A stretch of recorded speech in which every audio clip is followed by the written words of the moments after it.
ये हिंदू मुस्लिम को बार बार खुरेदो मत कि आप खुरेद रही हैं।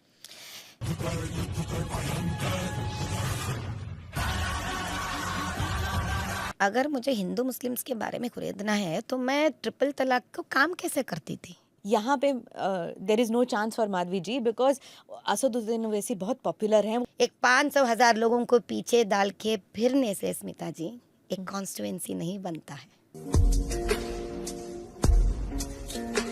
बाप को भेज, तेरे बस की बात नहीं। लास्ट टाइम 3 लाख से ओवैसी जी जीते थे, इस बार 1 लाख से हार जाएंगे। लाखों वोटों से जीते ओवैसी, माधवी लता की करारी हार। चलो भाई। दोस्तों, माधवी लता जिसे हैदराबाद की जनता ने इस चुनाव में खदेड़ दिया, उसका गोदी एंकर भी आजकल खूब मजे ले रही हैं। तो आप भी ये पूरी वीडियो देखिए और मजे लीजिए। In Telangana and in Hyderabad, Telangana specially, they say that ये हिंदू मुस्लिम को बार बार खुरेदो मत। आप खुरेदोगे ये बात, रजाकार की बात खुरेदोगे तो आपका वो बीजेपी वाला एजेंडा है पोलराइजेशन का। माधवी जी, आप पे भी ये इल्जाम लगने वाला है कि आप खुरेद रही हैं। मेरे यहाँ पर एक ही मुद्दा और सवाल है कि अगर मुझे हिंदू मुस्लिम्स के बारे में खुरेदना है तो मैं ट्रिपल तलाक को काम कैसे करती थी? इन 2 terms, the kind of योजना he has brought in 40 years में क्या क्या नहीं कर सकते बताइए। तो वो बेनिफिट्स नहीं गए क्या? That is another very big surprise. That also I'll open up to you. आप मुझे एक YouTube में से या न्यूज़पेपर में से एक निकाल के दिखाइए जहाँ पे MP साहब असद जी एक भी बैनर लगाते हैं और एक भी प्रोपगेट करते हैं प्रधानमंत्री जी का योजना। This is not about 2 parties. This is about प्रधानमंत्री जी गिविंग योजनास based on the public money back to public. एक एमपी होने के नाते क्या आपका जिम्मेदारी नहीं बनता कि वो योजना का जो भी जितने भी फायदे हैं लोगों तक पहुंचे?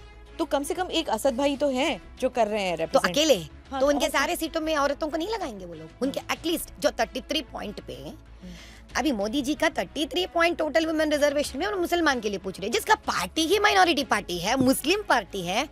तो आप करके दिखाइए ना, क्यों पहले आप नहीं बन सकते? हाँ जी, तो ये गोदी एंकर ने बिल्कुल सही कहा कि ये हिंदू मुस्लिम को बार बार आप कुरेद रही हैं। इस पर माधवी लता का जवाब के नाम पर ट्रिपल तलाक, मतलब जिसका जिस मुद्दों से दूर दूर तक कोई लेना देना नहीं, वो भी आज ट्रिपल तलाक की बात कर रही हैं, लेकिन साथ साथ अपना नफरती चेहरा भी रैली में दिखाती रही हैं। और मोदी सरकार ने कौन सा ऐसा योजना बना दिया भाई जिसे सारे MP या सारे MLA उसका प्रचार प्रसार करें? ओवैसी साहब भाजपा का ब्लंडर योजना को प्रमोट आखिर क्यों करें? और ना करने पर सवाल वो पूछ रही हैं जिसे राजनीति में आए जुम्मा 8 दिन नहीं हुआ और हैदराबाद की जनता ने इसे और गोदी मीडिया को इस चुनाव में ठिकाने लगा दिया, क्योंकि गोदी मीडिया ने भी खूब बढ़ चढ़कर इसके लिए माहौल बनाया था। लेकिन ओवैसी साहब के सामने सब धरा के धरा ही रह गया। तो फिर भी माधवी जी, अगर आप बात करें वहाँ पे लोगों को कहें, यहाँ पे there is no chance for Madhavi ji because Asaduddin Owaisi बहुत पॉपुलर हैं, वो सबके साथ बना के रखते हैं। तो माधवी जी को ये तोड़ना मुश्किल होगा क्योंकि इनकी पॉपुलैरिटी बहुत है। आप कह रहे हैं फियर फैक्टर, पर वो कह रहे हैं पॉपुलैरिटी बहुत है। So tell me now. भाई आप जब बोलोगे, पूछोगे असद जी के बारे में, तो असद जी थोड़ी, और असद जी के चाहने वाले जितने भी लोग हैं थोड़ी बताएंगे वो डर है, तब तो खुद मान लिया, बात हो गया ना, थोड़ी बोलेंगे। एक 500,000 लोगों को पीछे डाल के फिरने से स्मिता जी एक कॉन्स्टिट्यूएंसी नहीं बनता है। So what chance Madhavi ji, you last time 3 lakh से ओवैसी जी जीते थे, इस बार 1 लाख से हार जाएंगे। इतना कॉन्फिडेंस आपको? मैं इतिहास बनाने आई हूँ स्मिता जी, बना कर ही रहूंगी। There is no other way. और कैसे, अगर आप कुछ एरियाज में जा भी नहीं सकते तो क्या करेंगे? गए तो पत्थर मारेंगे, मारने दीजिए, पता चलता है। This is how people are.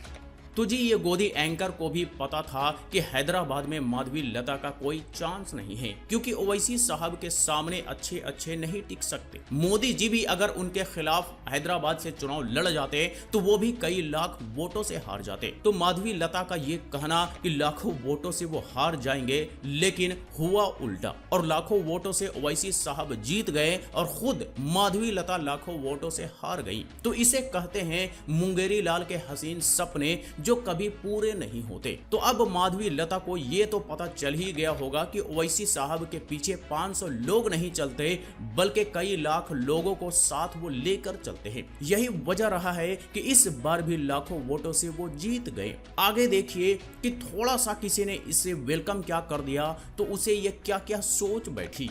जो 8 सालों से मैं जाकर उनका सेवा कर रही थी, परसों तक कर रही थी, तब जिन्होंने पत्थर नहीं मारा, क्या मतलब है उसका? कि they invite, they welcome people who take care of them.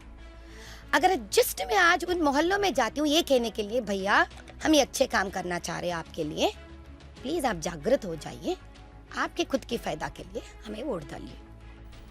मजा आया, और मैं ये जो मजा है हिंदुस्तान के हर व्यक्ति को देना चाहता हूं।